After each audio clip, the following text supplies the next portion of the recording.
Question number 2, Craig Foss. Thank you, Mr Speaker. My question is to the Minister of Finance and reads,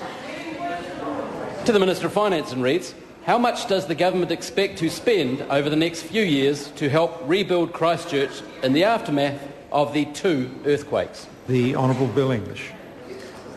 Mr Speaker, at this stage the government expects to spend about $8.5 billion over the next 4 or 5 years rebuilding Christchurch. The latest estimates put the direct cost to the government of the 2 earthquakes at about $5.5 billion. The other $3 billion is the cost to the Earthquake Commission of paying the excess on their insurance. These will be fully provided for in the budget next month.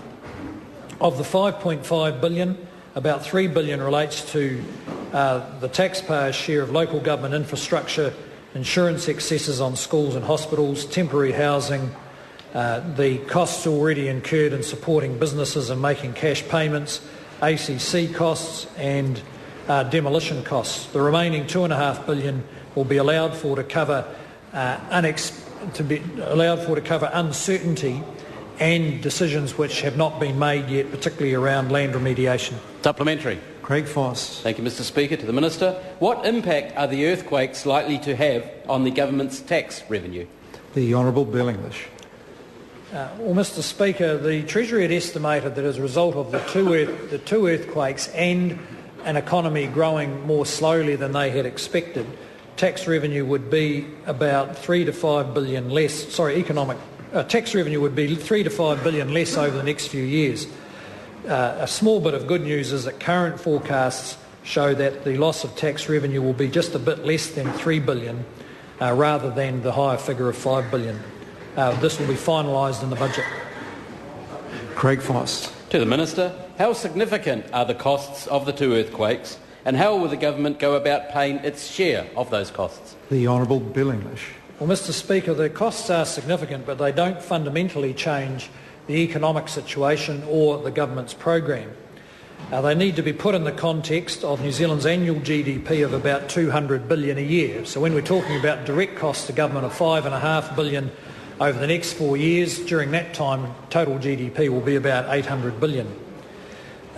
Meeting the government's share will require quite a substantial front-loading of Crown debt in the next year or two because we need the money now in order to start rebuilding now, and the budget will clearly set out the government's plan to return to surplus. Supplementary. Craig Foss. To the Minister, why does the government prefer not to impose a special earthquake levy? The Honourable Bill English. Well, Mr Speaker, when Kiwi families are under some pressure, particularly because their wage increases haven't been significant, the last thing they need now is a new tax. The Green proposal for a relatively small levy would need to stay in place for around a decade to pay for the quake, but particularly at this time when we are absorbing these unexpected events but need to put them behind us and get on with growing the economy, we don't want to reverse the direction of tax cuts which were intended to be an incentive for growth. The Honourable Clayton Cosgrove. To the Minister, what advice has he received from Treasury or any other government agency on the cost of providing income support to earthquake-affected Cantabrians once the government's business support package is terminated in the next few weeks?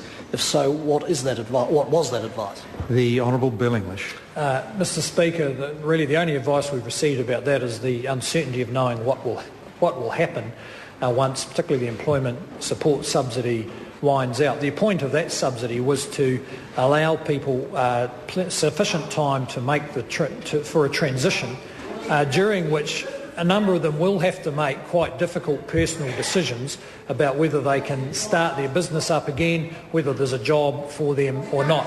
But we would expect that as the package runs off, more Cantabrians will be applying for benefits.